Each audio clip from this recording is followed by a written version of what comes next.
ఒక చిత్రం ఏమిటంటే, ఒకసారి స్కందాశ్రమంలో మొక్కలు పెడుతున్నారు, విత్తనాలు నాటుతూ.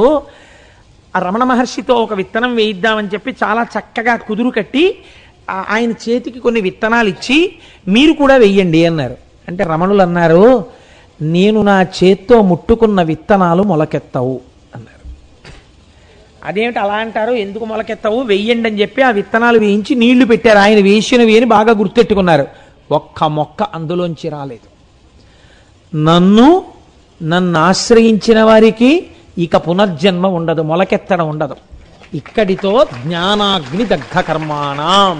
అది విత్తనమే కావచ్చు, ఒకసారి నేను పట్టుకున్నా వాళ్ళు నన్ను పట్టుకున్నా దాని ఫలితం అంతే. కాబట్టి మొలకలెత్తవు అని చెప్పారు. ఎంత చిత్రమో చూసారా. ఒక్కొక్కసారి వారి స్వరూపం బహిర్గతం అవుతుండేది. ఇటువంటి భగవానులు ఆత్మ సర్వగతం కదండి, అంతటా ఉంటుంది. ఆత్మ దేని యందు లేదు. ఆయనని చిత్రం ఏమిటంటే, కోతులు విశేషంగా ప్రేమించేవి. కొన్ని వేల కోతులు ఉండేవి అరుణాచలం కొండ మీద. ఇప్పుడు తగ్గిపోయాయి. ఆ అరుణాచలం కొండ మీద కొన్ని వేల కోతులుంటే ఒకానొక నాడు, ఇవాళ నేను మా ఇంట్లో మధ్యాహ్నం ఎప్పుడో నా భార్యని కూర్చోబెట్టి ఆ కోతుల కథలన్నీ మా ఆవిడికి చెప్పాను కూడా. ఉండి అనబడేటటువంటి ఒక కోతి, అది ఏదో అల్లరి చేసింది. ఆ కోతుల గుంపు వెళ్ళిపోతూ మహారాజు కోతి ఏం చేసిందంటే, దాన్ని శిక్షించడానికి దాని కాలు కొరికేసింది. కొరికేస్తే ఆ బాధతో ఆ కోతి ఏం చేసిందంటే స్పృహ తప్పి పడిపోయింది. మిగిలిన కోతులన్నీ వచ్చి వాసన చూసి చచ్చిపోయింది అనుకుని వదిలిపెట్టేసి వెళ్ళిపోయింది. ఈ కాలు కుంటిదైపోయినటువంటి కోతి కాలీడుచుకుంటూ అదో చిన్న కోతి, అది రమణులు కూర్చున్నటువంటి విరూపాక్ష గుహలోకి వెళ్ళింది. ఆయనకి సర్వభూతముల యందు ఈశ్వరుడే కదా కనపడతాడు. ఆయన దాన్ని చేత్తో ముట్టుకుని చేరదీసి తన తొడ మీద కూర్చోపెట్టుకుని కొద్దిగా అన్నం కలిపి దానికి నోట్లో ముద్దలు పెట్టి పాలు చల్లార్చి, తాను ఊది చల్లార్చిన పాలు దానికి పట్టేవారు.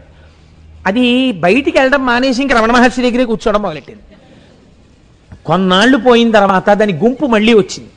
ఈ కోతిని గుర్తుపట్టి దాంతో తీసుకుపోయాయి. ఆ కోతికి ఎంత స్వాతంత్రం ఉండేదో తెలుసా అండి.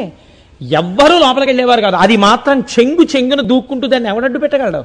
లోపలికి వెళ్ళిపోయి రమణ మహర్షి తొడ మీద ఎక్కి కూర్చునేది. అది చిత్రం ఏమిటో తెలుసా అండి. భగవాన్ ఒక మాట చెప్తుండేవారు, ఈ అరుణగిరి మీదకి వచ్చినటువంటి వాళ్ళందరూ సిద్ధులు, వాళ్ళు జన్మరాహిత్యం కోసమని